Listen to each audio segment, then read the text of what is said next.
at Jaguar Land Rover is massively proud to be a platinum partner for the Queen's Jubilee pageant. Well, we've had this incredible relationship with the royal family, holding royal warrants, and we've got this amazing collection of both early Land Rovers, including the very first Land Rover unveiled at the 1948 Amsterdam show. We got two of the Queen's beloved Land Rover Defenders, selection of cars from the Bond films, amazing fleet of classic Jaguars.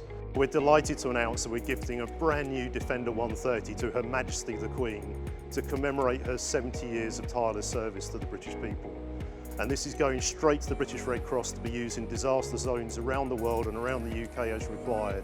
Well, the donation of the Defender is absolutely huge, and it represents everything about the partnership over the last 65 or so years with Land Rover, but also it comes at that time with the Jubilee that says so much about our relationship with the Queen, who has been our patron since she ascended to the throne in 1952. Land Rover has supported the British Red Cross in supplying us with over 167 Land Rovers to support with the global pandemic of COVID-19. This has helped us reach people in rural communities and also people that have been affected by the virus itself. Well, everyone at Jaguar Land Rover is just so proud to be associated with such a historic event with over 5,000 artists and performers. We've got this incredible fleet of cars, and if you look really closely, you might see some really familiar faces behind the wheel.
welcome to the first annual DC Ladies Jam presented by DC Shoes at Stoner Skate Plaza. Sunday, March 6, 2022. Contest is out!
The Jiralia is absolutely spectacular. It's got a slightly mystic feel to it.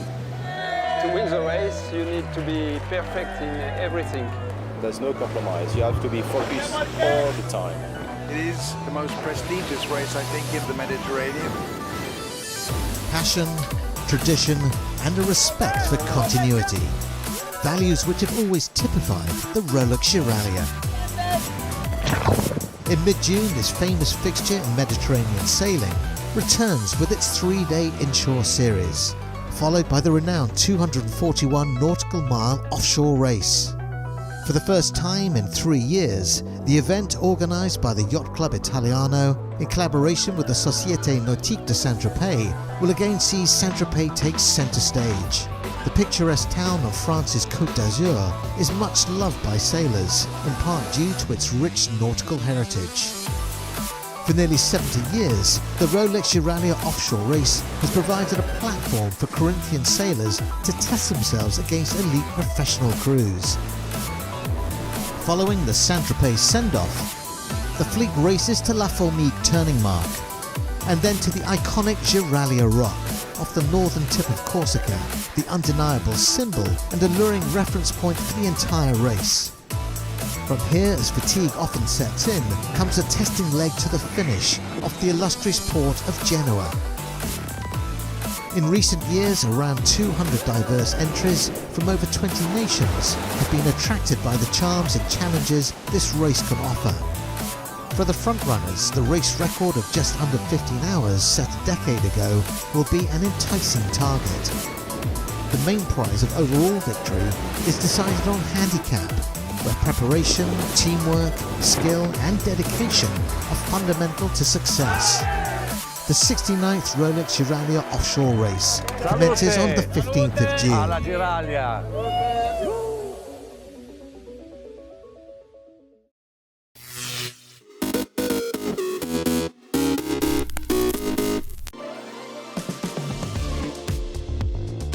You can hear cocktails being shaken, chips being put into bowls. We are at the official launch of No. 7 Pro Derm Scan. For me, skincare is what it says. It's about looking after your skin. It's the only skin you've got. You know, it's not one size fits all. Everybody's skin is completely unique and completely different, and often it depends even on the time of year. Skincare as a phrase to me is always a drama, is what it reminds me of, because I go through so many different ideas of things that I want to do. As I've got older, it's meant health. Skincare means to me confidence and relaxation. I feel like when my skincare is on point, I always feel like my life is together. I think a fully personalised skincare service would be absolutely amazing. Nowadays it's so hard to know what's good for you, like what do you need, and I think spending 5-10 minutes learning more about it, I would definitely, would love that. So the number 7 Pro Derm Scan has taught me that my skin needs a little bit more hydration, which I kind of know. So I need to be lathering on more moisturiser and maybe a few more face masks. The Pro Derm Scan is kind of a game changer because it means you can find out about your skin type. So I've learnt that my skin is dry, arid, and I've learnt that I need to use a special sort of cleanser in the shower, which I love so up my street. And I've learnt more in that 10 minutes than I have ever known.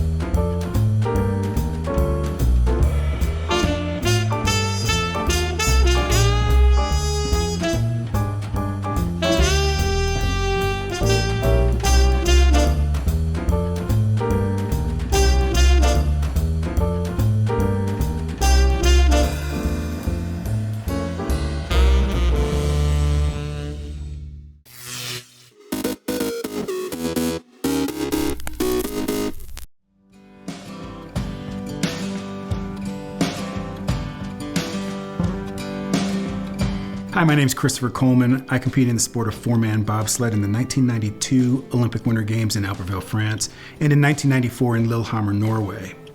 Right now, I am a photographer in Colorado Springs, Colorado, and I enjoy doing landscapes. I'm proud of the artwork that I've produced in this project.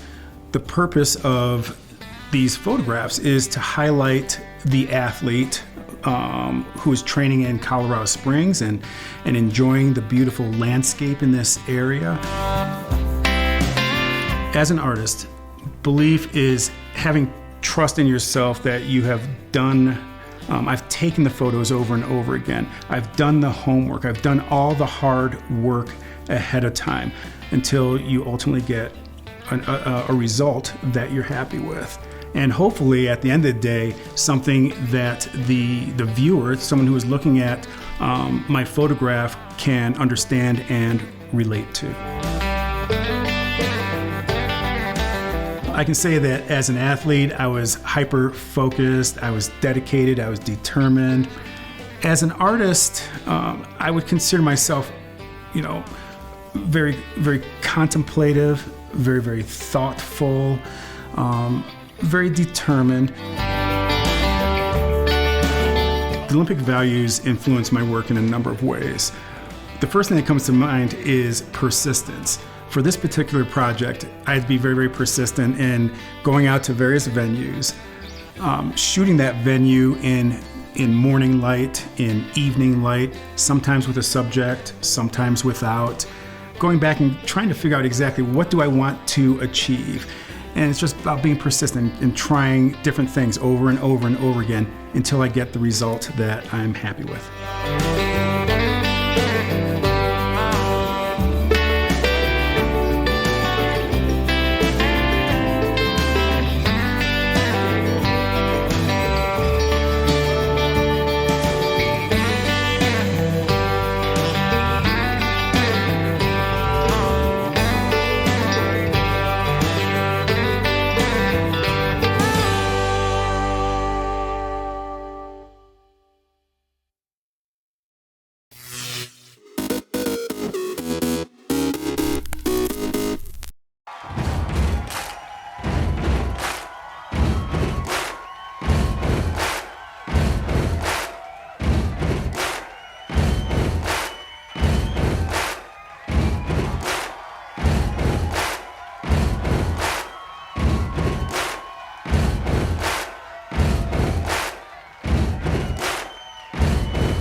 June 26, 1963.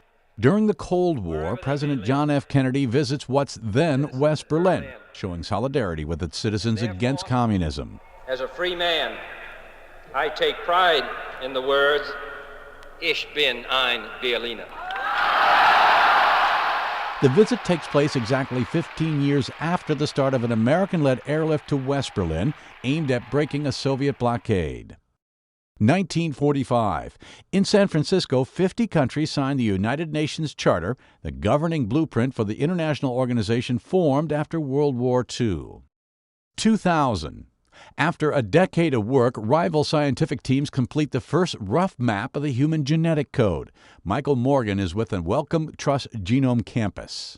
We all are related very, very closely to one another.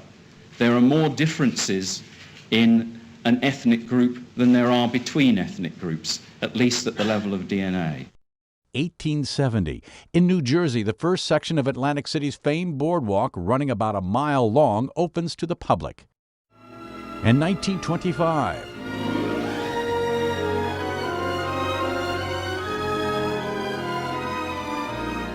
Charlie Chaplin's The Gold Rush, a silver screen comic masterpiece, premieres in Hollywood. Today in History, June 26th, Tim McGuire, The Associated Press.